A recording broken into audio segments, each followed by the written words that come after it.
ലാലയുടെ പിന്നെ ഫുഡിന്റെ കാര്യത്തിൽ ലാവിഷാണ്. He enjoys also. നമ്മളെയും തീറ്റിപ്പിക്കും. ഇപ്പൊ ലാലിന്റെ കൂടെ ഒക്കെ ഇരുന്നിട്ട് നമ്മൾ ഭക്ഷണം കഴിച്ചു കഴിഞ്ഞാൽ ചിലപ്പം വീട്ടിൽ വന്നിട്ട് എനിക്ക് ഗുളികയൊക്കെ എടുത്ത് കഴിക്കേണ്ടി വരും, ശ്വാസം മുട്ടിക്കളെ. കാരണം ഡയറ്റ് നടക്കൂല ലാലേട്ടന്റെ കൂടെ, ഒരിക്കലും നടക്കില്ല. ഇത് ആണ് പിന്നെ ഞാൻ പറഞ്ഞ സ്ഥലം. അയ്യോ, എനിക്ക് ഇതായിട്ടോ ഏറ്റവും കൂടുതൽ ഇഷ്ടമായത്. കാറ്റ്, ഇത് വേറൊരു അറ്റ്മോസ്ഫിയർ ആണ്.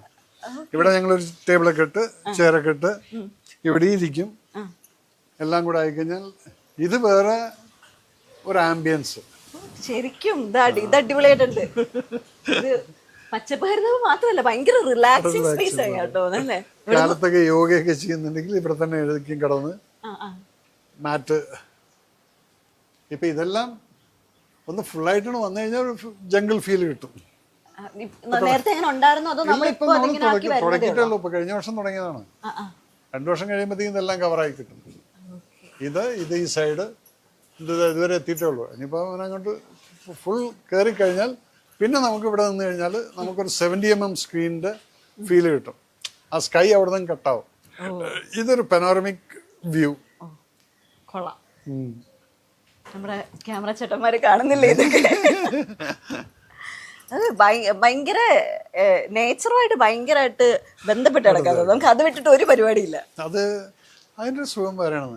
കാലത്ത് നിങ്ങൾ ഇവിടെ ഒരു 5 മണിക്ക് വരും, കൃത്യം 5 മണിക്ക് തുടങ്ങും പക്ഷികളുടെ. അത് വാച്ച് നോക്കിയാൽ മതി, 5 മണി. അവരൊക്കെ ആ നേച്ചറിന്റെ ഒരു അതാണ്. ആ കൃത്യം 5 മണിക്ക് അവർ എഴുന്നേറ്റിരിക്കും, തുടങ്ങും. ഒന്നും വേണ്ട. നമ്മുടെ നാട്ടിലൊക്കെ ഈ വീട്ടില് അടുക്കളയിലുള്ള ഭാര്യ ഭർത്താവ് പതുക്കെ തുടങ്ങും. എഴുന്നേറ്റ് എന്താ ചായ ഉണ്ടാക്കണം, ആ ചായ പിന്നെ അങ്ങ് തുടങ്ങണം. അതുപോലെയാണ് പക്ഷികൾ. ആദ്യം ഒന്ന് തുടങ്ങും, ഇവിടെ തുടങ്ങി പിന്നെ ഒച്ചയും ബഹളം. ഒരു 5:30 മണിയാകുമ്പോഴത്തേക്കും ബഹളമായി. എന്നിട്ട് നാട്ടിൽ പണിക്ക് പോകുന്നൊക്കെ പറഞ്ഞ് തള്ളിവിടുന്ന ആ ഒരു അറ്റ്മോസ്ഫിയർ ഇങ്ങനെ കേട്ടോണ്ടിരിക്കുക. അത് ഇവിടെയുണ്ട്, അപ്പുറത്ത് മുളയുണ്ടായിരുന്നു. അതിപ്പോൾ ഞാൻ കഴിഞ്ഞ ആഴ്ച വെട്ടിക്കളഞ്ഞു, വല്ലാതെ കൂടിപ്പോയിരുന്നു. അപ്പം അത് 2 സ്ഥലത്തും. പിന്നെ ഇതിലിപ്പോൾ പക്ഷികളെ കൂട്ടുന്നുണ്ട്. അവർ വരും, മുട്ടയിടും, കുട്ടികളുണ്ടാക്കും, അവരവരുടെ പാട്ടിന് പോകും ചെയ്യും. നമ്മളൊന്നുമില്ല. അതായത് കഴിഞ്ഞ പ്രാവശ്യം ഇതിലായിരുന്നു.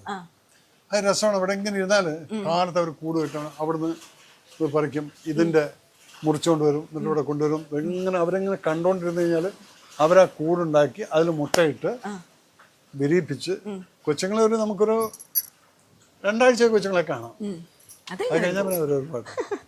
അതുവരയ്ക്ക് അവർ കൊണ്ടുവന്ന് ഫീഡ് ചെയ്യുന്നതും നമ്മളാരും ശല്യം ചെയ്യില്ല.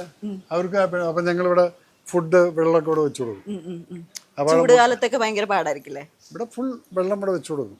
എനിക്ക് ചൂട് സമയത്ത് ഇവിടെ വലിയ പ്രശ്നം ഉണ്ടാവില്ല എന്ന് തോന്നുന്നു. ഉണ്ട് ചിലപ്പോൾ. ഉണ്ടല്ലേ? പുറത്ത് അവർക്ക് വെള്ളത്തിന്റെ ആവശ്യം വരുമല്ലോ. പിന്നെ കാക്കയ്ക്കൊക്കെ ബ്രെഡ് ഇട്ട് കൊടുക്കും. ബ്രെഡ് കൊടുക്കും. ആര് വന്നാലും ഇവിടുന്ന് നമുക്ക് 2 പട്ടികളും ഉണ്ട്. അത് ഞാൻ കണ്ടായിരുന്നു, വന്ന സമയത്ത് ഞാൻ കണ്ടു. അവര് ഇവിടെ വന്ന് കയറിയതാണ്, നമ്മൾ വാങ്ങിച്ച വെള്ളത്തിനല്ല. പക്ഷെ വന്ന് കയറിയപ്പോ നമ്മൾ നേരെ ഓട്ടോറിക്ഷയിലിട്ട് കൊണ്ട് ഇഞ്ചക്ഷൻ കുത്തി കൊടുക്കും. നമ്മുടെ ആക്കി. അപ്പം ഇതാണ് എന്റെ ബെഡ്റൂം. ഇതാണ് സാർ. നിങ്ങൾ വരുന്ന ഇങ്ങനെയുള്ള ഒരു പരിപാടി ഒന്ന് അറിഞ്ഞിരുന്നെങ്കിൽ ഞാൻ അതൊക്കെ ഒന്ന് സെറ്റ് ചെയ്തിരുന്നതാണ്. ഇതാണ് എന്റേതായിട്ടുള്ള സ്പേസ്. അത് ഈ പറഞ്ഞ പോലെ തന്നെ വിൻഡോസിന് ഒരു കുറവുമില്ല എല്ലായിടത്തും. ഇവിടെയും സാറിനൊന്ന് താഴെ ഒരു മറ്റേ വേറെ ഏതെങ്കിലും ടൈപ്പ് ഓഫ് ഗാർഡൻ സെറ്റ് ചെയ്തൂടെ? ഇങ്ങനെ തുറന്നു വെക്കുമ്പോ. അല്ല, ഇതാ ഇപ്പം കൊടുത്തിട്ടേ ഉള്ളൂ. എന്റെ പണി തുടങ്ങി ഓൾറെഡി. ഓ ഉണ്ടല്ലേ? ഞാൻ ഐഡിയ കുറച്ച് ലേറ്റ് ആയി പോയത്. നേരത്തെ ഓൾറെഡി അവര് ആ പുല്ല് നട്ടിട്ട് പോയിട്ടുള്ളൂ. ഞാൻ എല്ലാം ലാൻഡ്സ്കേപ്പിംഗ് ചെയ്തിട്ട് അവർ പോയി. ഇത് ഞാവലിന്റെ പഴമാണ്. ഓ ഞാവലാ? പക്ഷെ ഒന്നും ഇല്ലല്ലോ. കഴിഞ്ഞിപ്പോ അതിന്റെ സീസൺ കഴിഞ്ഞില്ലേ? കിളിയുണ്ട്. ആ അതൊക്കെ ഉണ്ട്. സീസൺ സമയത്ത് ഞങ്ങൾ താഴത്ത് നെറ്റ് വരിക്കും, മുകളിൽ കയറും, ഒന്ന് കുലിക്കാൻ മതി. ചുരുങ്ങിയ 4-5 കിലോ കിട്ടും. സോളിഡ്സ് ആണ്. എന്നിട്ട് നമ്മൾ അതെന്ത് ചെയ്യും? കുറെ ഫ്രണ്ട്സിന് കൊണ്ടു കൊടുക്കും, കുറെ നമ്മൾ ഇരുന്നും. നല്ല മധുരമുള്ള സാധനമാണ്. അവിടെ എറണാകുളത്താണ് തോന്നി ഞാൻ ഏറ്റവും കൂടുതൽ ഞാവൽപ്പഴത്തിന്റെ ബിസിനസ്. കിലോന് 400 രൂപ. കിലോയ്ക്ക് തമിഴന്മാരുടെ അവിടെ നിന്ന് കിട്ടുന്നത്. തുണിയും മണിയൊക്കെ ഇവിടെ തന്നെ ഉണ്ടായിരിക്കും. യൂണിഫോം അല്ലേ അത്? Uniform, yes. അത് ആ പഴയ അതിങ്ങനെ ഇടയ്ക്കിടയ്ക്ക് തേച്ച് മിനുക്കി പൊടി തട്ടി അങ്ങനെ വെക്കുന്ന ആ മെഡലൊക്കെ എടുത്തിട്ട് ഊരി ഇവിടെ വെച്ചിരിക്കുകയാണ്. ഇവിടെ ഉണ്ട്. അതൊരു സുഖമല്ലേ കാണാൻ? കമാൻഡോ ഇടയ്ക്കിടയ്ക്ക് നിങ്ങൾ നോക്കിയിട്ട്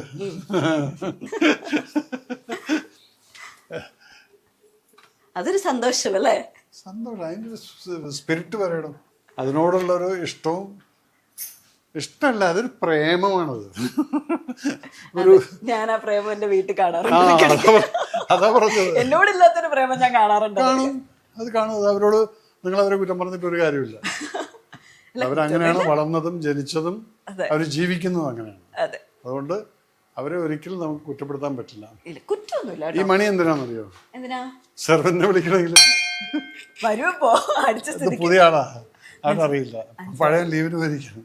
അപ്പൊ ഈ മണി അടിച്ചാൽ ഇവിടെ മോളിക്ക് സാധനത്തും അതൊരു അവൻ ആ സമയം നോക്കിയിട്ട് അവൻ അനുസരിച്ച് വരും. മോരുമ്പെള്ളമാണോ ചായ ആണോ?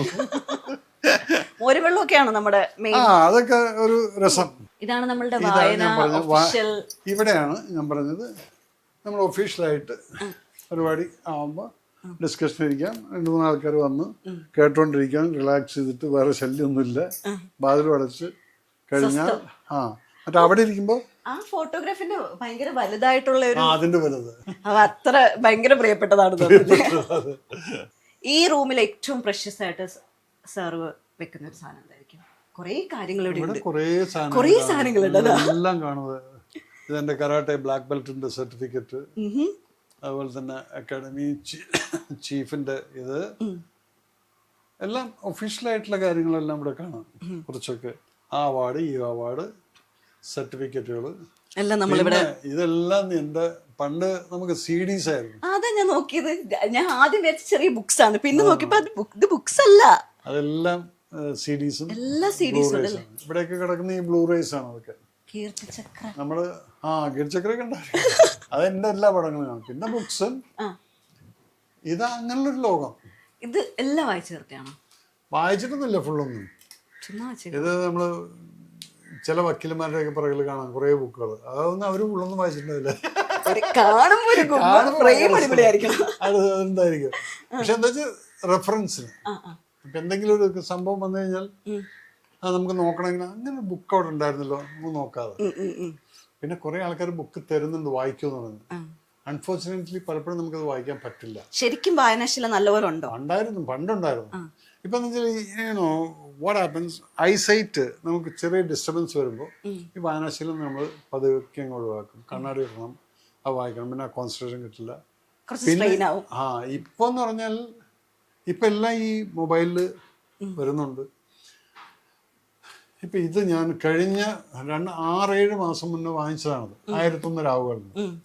ഇതെന്റെ കുട്ടിക്കാലത്ത് എൻ്റെ അച്ഛൻ ഇംഗ്ലീഷിൽ ഈ 1001 നൈറ്റ്സ് എന്നുള്ളത്, അറേബ്യൻ നൈറ്റ്സ് എന്നുള്ള ബുക്ക് മൂപ്പരയിലുണ്ടായിരുന്നു. മൂപ്പരത് ഇംഗ്ലീഷിൽ വായിച്ചിട്ട് മലയാളത്തിൽ കഥ പറഞ്ഞു തരുമായിരുന്നു. അതിൻ്റെ ഒരു നോസ്റ്റാൾജിക്ക് മേടിച്ചത് നമ്മള്. അച്ഛൻ പറഞ്ഞ കഥകൾ അത് വായിക്കാൻ വേണ്ടി. അത് വായിച്ചിട്ട് ഇപ്പൊ എവിടെ എത്തിയിരിക്കുന്നത് നോക്കൂ. കുറെ കാണുമ്പോൾ ഇതിലാണ് നിൽക്കുന്നത്. 207 പേജ്, ബാക്കി 1000 ചിലാണ് പേജുകൾ ഇവിടെ ഉണ്ട്. വായിക്കാതെ അതൊരു നോസ്റ്റാൾജിയ. പിന്നെ എൻ്റെ റൈറ്റിങ്സ്, കഥകളുടെ ഇതിൻ്റെ എല്ലാം ഇരിക്കും. അത് ഒരു ഡംപ് ഇവിടെ കിടപ്പുണ്ടായിരിക്കും. ഇവിടേക്കാണ് ടോട്ടൽ ക്ലസ്ട്രോഫോബിക് ആയിരിക്കുന്നത്. കുറച്ച് സ്ക്രിപ്റ്റുകളാണ് ഉള്ള സമയത്ത് ഇരിക്കും, കറക്ഷൻ ചെയ്യും, ഇടും. വരുന്ന സ്ക്രിപ്റ്റ് ആണോ? ഇതിന്റെ താഴത്തുള്ള എല്ലാം സ്ക്രിപ്റ്റുകളാണ്. വായിച്ച് എഴുതിയിട്ട്